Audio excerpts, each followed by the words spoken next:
Picture the most powerful military alliance in human history. 32 countries, more than 3 million troops, more tanks, jets, and warships than any force on Earth, all bound by one promise: attack one of us, and you fight all of us.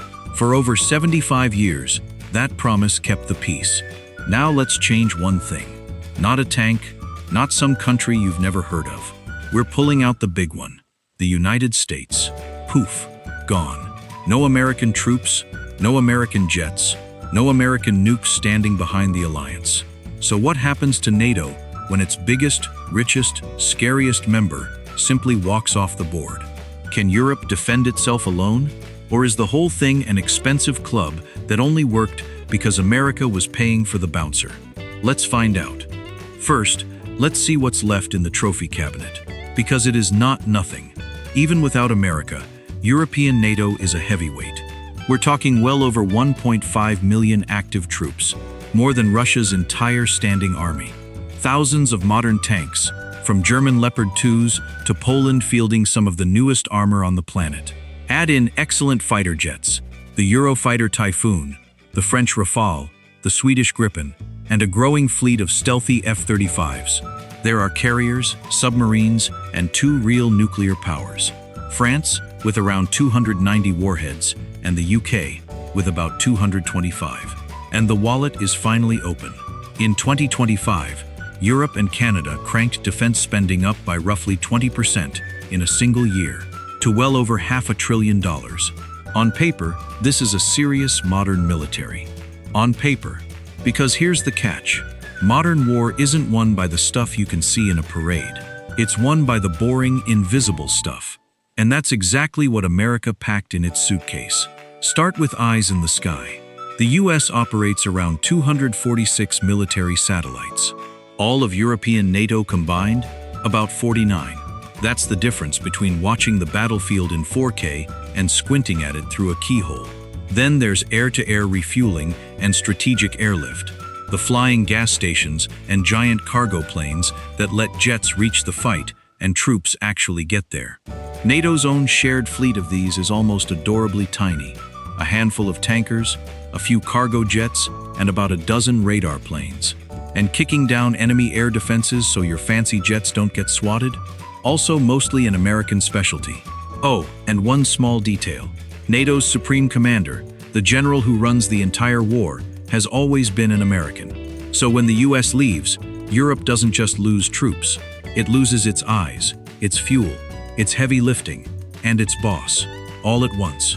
And then there's the awkward family problem. NATO minus America isn't one army. It's more than 20 of them. Different tanks, different ammo, different languages, different rule books, and zero agreement on who's actually in charge. It's less unstoppable war machine and more group project with nuclear weapons. Now the other side of the map, Russia. On raw numbers, Europe actually looks bigger. More tanks, more planes, more troops. But Russia has things Europe doesn't. One unified command.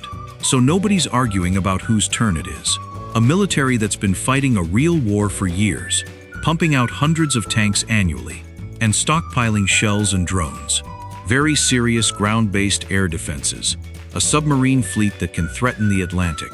And the big one, a nuclear arsenal of over 5,000 warheads, including nearly 2,000 smaller tactical nukes, backed by a doctrine that openly leaves the door open to using them first. So Europe has the bigger toolbox. Russia has the scarier attitude. So let's run the war. Round 1. Europe does better than you'd think. In a short, sharp fight, European NATO is genuinely formidable. Better trained troops, more advanced tech, and decades of practice fighting as a team. Ukraine, with far less, already showed what happens when you make Russia pay for every mile. Throw a fast punch, and Europe can absolutely block it. For a while. Because war isn't a weekend, and this is where the wheels get wobbly. Drag the fight out into months, and all those missing American enablers start to bite. No US satellites means fighting half-blind. Not enough tankers means jets that can't stay airborne. Ammo stockpiles, already thin, start running dry, and Europe's factories can't refill them fast enough. Meanwhile, Russia, with its single command and its wartime economy, just keeps grinding. Europe can win the first round. The 10th round is a very different question, and you can't fix this overnight. Analysts estimate it could take Europe roughly 5 years to build up long-range strike and air defense suppression, and 5 to 10 years to replace America's spy satellites. You cannot Amazon Prime a satellite constellation. So for the rest of this decade, a NATO without the US is a boxer who trains hard but shows up missing his glasses, his water bottle, and his coach. So, can NATO survive without America? Short answer, yes, but not comfortably.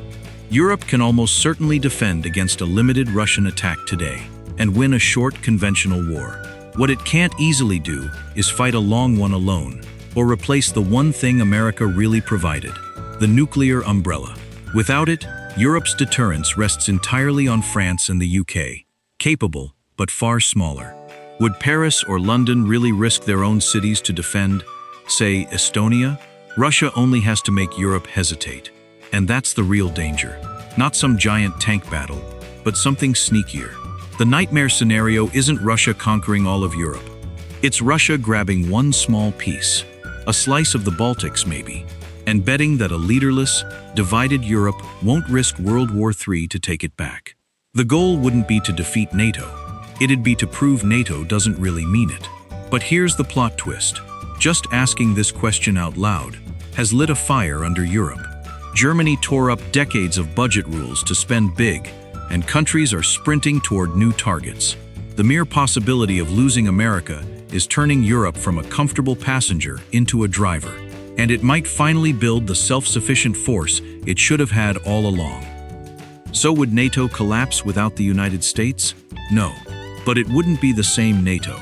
It'd be stronger than its critics claim, weaker than it looks on paper, and suddenly, urgently aware that the safety net it leaned on for 3 generations might not always be there. The alliance still stands. It just has to learn to stand on its own 2 feet. Anyway, what do you think? Could Europe really defend itself alone? Drop it in the comments. And if you want to see what happens when the numbers get truly lopsided, check out the video on screen. Thanks for watching.